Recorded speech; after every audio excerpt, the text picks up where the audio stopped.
அதனால் அவங்களுக்கு நான் பேசிகிட்டு இருந்தேன். இது உனக்குள்ள மெசேஜ் கமெண்ட் படிக்கிறேன். எனக்கு மேரேஜ்லாம் ஆயிடுச்சுக்கா. நான் இப்போ ப்ரெக்னெண்ட்டாக இருக்கேன். 1 மந்த் 2 வீக்ஸ் ஆகுது. எனக்காக கொஞ்சம் வேண்டிக்கோங்கக்கா. நீங்கள் நல்லா வாங்க. நீங்கள் நல்லா வாங்க.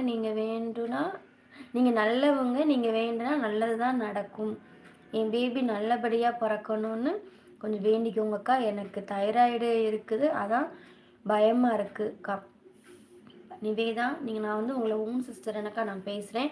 தைராய்டு இருந்தாலும் ஒன்றும் பிரச்சனை கிடையாது. தைராய்டுக்குள்ள டேப்லெட்ஸை மட்டும் நீங்கள் ரெகுலராக எடுத்துக்கோங்க. உங்களுக்கு கண்டிப்பாக நல்லபடியாக உங்களுக்கு குழந்தை பிறக்கும். நான் கண்டிப்பாக கடவுள்கிட்ட வேண்டிக்கிறேன். சரியா? நைட் தூங்க பகல் இப்போவே நான் வேண்டிக்கிட்டேன் மனசுக்குள்ள நிவேதாவுக்கு நல்லபடியாக பேபி பிறக்கணுன்ட்டு வேண்டிக்கிட்டேன். இனி நான் சாமி கும்பிட போதும் நான் உங்களுக்காண்டி கண்டிப்பாக வேண்டிக்கிட்டேன் நிவேதா. கண்டிப்பாக உங்களுக்கு நல்லபடியாக குழந்தை பிறக்கும்ப்பா. நீங்கள் குழந்தை பிறந்தோடனே எனக்கு சொல்லுங்கள். உங்களுக்கு ஒரு ஒரு ஒரு கிஃப்ட் இருக்குது உங்களுக்கு. ஓகேவா? நான் ஓன் சிஸ்டர் எனக்கா நான் சொல்கிறேன்ப்பா. ஓகே.